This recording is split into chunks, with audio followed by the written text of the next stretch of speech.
All right, Coach, 1-0 win over Wright State. Phenomenal result for your boys today. What'd you think?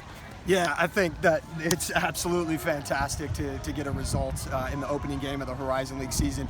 These games and these 3 points mean so much, and I think the thing that I'm happiest about is that we saw some confidence in individuals and in a collective group start to build as we got the result against Western Illinois. And before the game, I talked to the team about starting from that point of individual and collective confidence, and then go forward from there and continue to build. And I think we did just that today. The other thing that's awesome is we learned some really important lessons about how you win games in the Horizon League. Like, it doesn't matter who you are, what your record is. These are going to be tightly contested matches, and you're going to have to make big-time plays defensively, whether that's your goalkeeper, whether that's clearing balls off the line, whether that's catching a couple of posts, whatever it is. But those moments are what it takes, and then you've got to find ways to battle back when the momentum's not going your way, and we did just that over the course of the entire game. I've got nothing but positive things to say about the guys that came off the bench and helped us lift things when we needed them to lift them, and it was just a great performance all the way around. That's 2 straight shutouts for your defense in 3 and 4 games. What can you say about that collective group and the work that they're doing right now?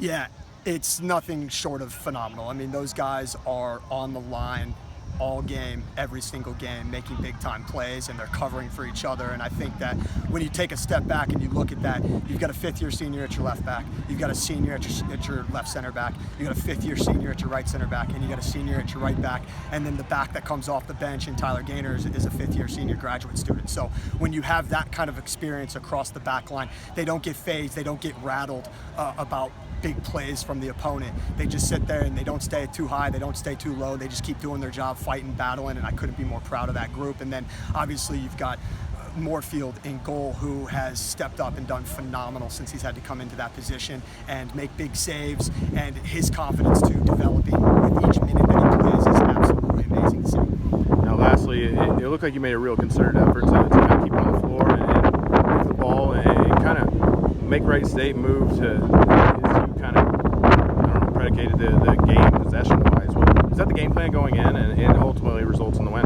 Yeah, 1,000%. The one thing that we continue to talk about as a program, as we build and continue to move things forward, we've got to balance the scales between our known disciplined effort defensively and keeping the ball out of the back of our net and being stingy, but we've got to find a way to play more soccer. And today, because of Wright State's shape and because of the way that they shaped up, we were able to find spaces on the field, and I challenged the guys in attack to find those spaces and then use them and then keep the ball and move the ball, and we did that in some really critical moments, and it helped us create some great goal scoring opportunities, one of which we finished with Shukri, and the other ones we were near misses. But as we continue to get sharper as the season progresses, I expect that we can start to tuck some of those things away.